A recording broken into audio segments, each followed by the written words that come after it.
The story begins with a young man who lives in a state-run residential care facility in North Carolina, where he watches wrestling videos over and over again on a small television in his shared room. He has Down syndrome and dreams of becoming a professional wrestler like his hero, a performer known as the Saltwater Redneck. His elderly roommate helps him plan his escape by distracting the staff, and one night he finally succeeds, slipping out of the facility wearing only his underwear. He runs through the darkness, determined to reach a wrestling school in Ada, North Carolina, where his idol once trained aspiring wrestlers. Meanwhile, another man works as a crab fisherman in the same coastal region, struggling to make ends meet and dealing with his own troubled past. This fisherman faces ongoing conflict with two rival fishermen who accuse him of poaching their catches and using illegal equipment. The tension escalates when the fisherman decides to take revenge by sneaking onto the docks at night and setting fire to $12,000 worth of their crabbing gear. The flames light up the waterfront as the fisherman flees the scene, knowing the rivals will come after him with fury. He jumps aboard his aging boat and prepares to escape down the winding waterways of the Outer Banks, planning to disappear and start a new life in Jupiter, Florida. What the fisherman does not realize is that the young man from the care facility has hidden himself under a tarp on the same boat, seeking shelter and transportation. As the fisherman navigates through the complex network of tributaries and marshlands, he discovers his unexpected stowaway. His first instinct is to drop the young man off at the nearest dock and continue his journey alone, but the two rivals are already pursuing them through the waterways in their own vessel. The fisherman realizes they are both fugitives in their own way, both running from situations that have trapped them.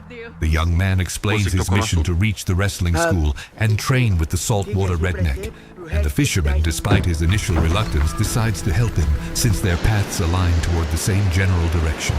Back at the residential facility, a young caretaker discovers that her resident has disappeared, and her supervisor immediately pressures her to locate him and bring him back before state authorities must be notified. The supervisor warns her that if the young man is not returned quickly, he will be transferred to a more restrictive facility designed for individuals who require intensive supervision.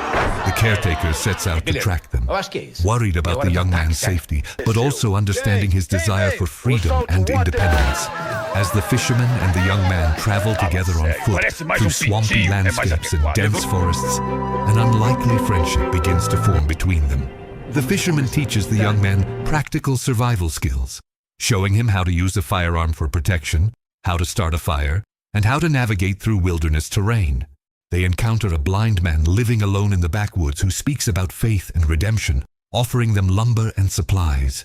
With these materials, they construct a makeshift raft and begin floating down the waterways toward their destination.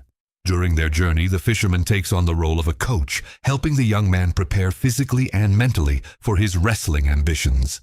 They practice wrestling moves on the riverbank, with the fisherman demonstrating holds and techniques while encouraging his companion to believe in his own strength. One evening, as they camp on a beach and share affordable food supplies they manage to obtain, the young man creates a wrestling persona for himself, inspired by their simple meal.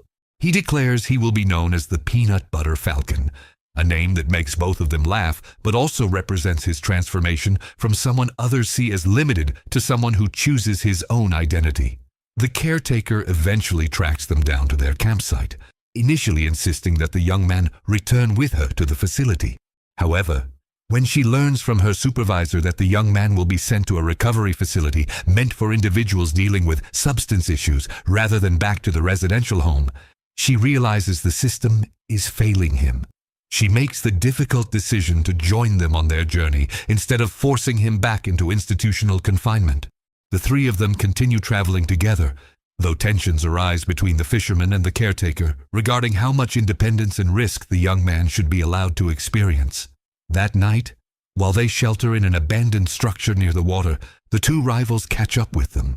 The rivals set their raft on fire and threaten them, but the young man defends his companions by aiming the shotgun he learned to use, forcing the rivals to retreat temporarily.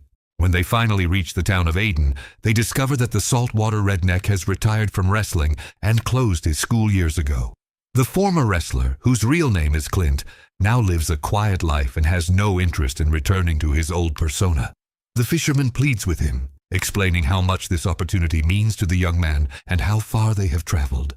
Moved by their determination and the fisherman's passionate words about giving people chances they deserve, the retired wrestler agrees to resurrect his wrestling character one more time.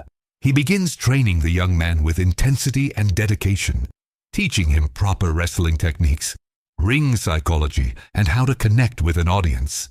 Within a short time, he arranges for the young man to participate in a local wrestling event, setting up what he believes will be a controlled match where the opponent has agreed to make the young man look good and ensure a safe outcome.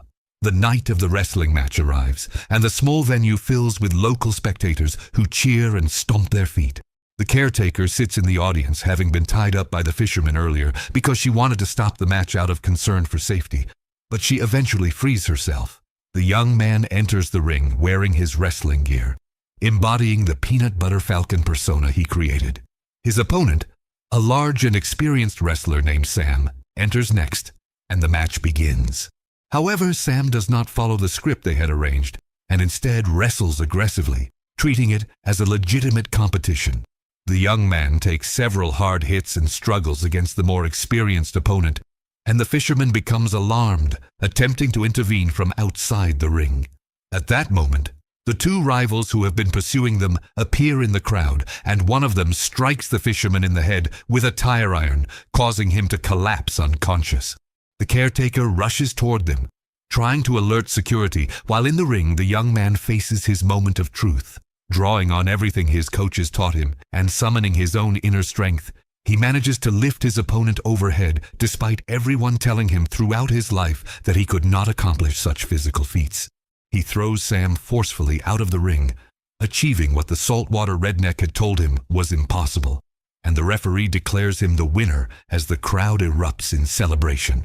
The young man has proven not only that he can compete, but that he can triumph against the odds.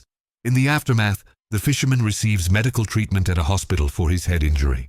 The final scene shows the three of them together in a vehicle, with bandages still visible on the fisherman's head as the caretaker drives. They are heading to Florida, suggesting they have decided to stay together and create a new life as an unconventional family unit. The young man has achieved his dream of becoming a wrestler. The fisherman has found redemption and purpose beyond his guilt and past mistakes, and the caretaker has discovered that true care means supporting freedom rather than enforcing restrictions. Their journey demonstrates how people from different circumstances can form meaningful connections that transform all of their lives, challenging societal expectations about disability, family structure, and what individuals are capable of achieving when given genuine opportunities and support.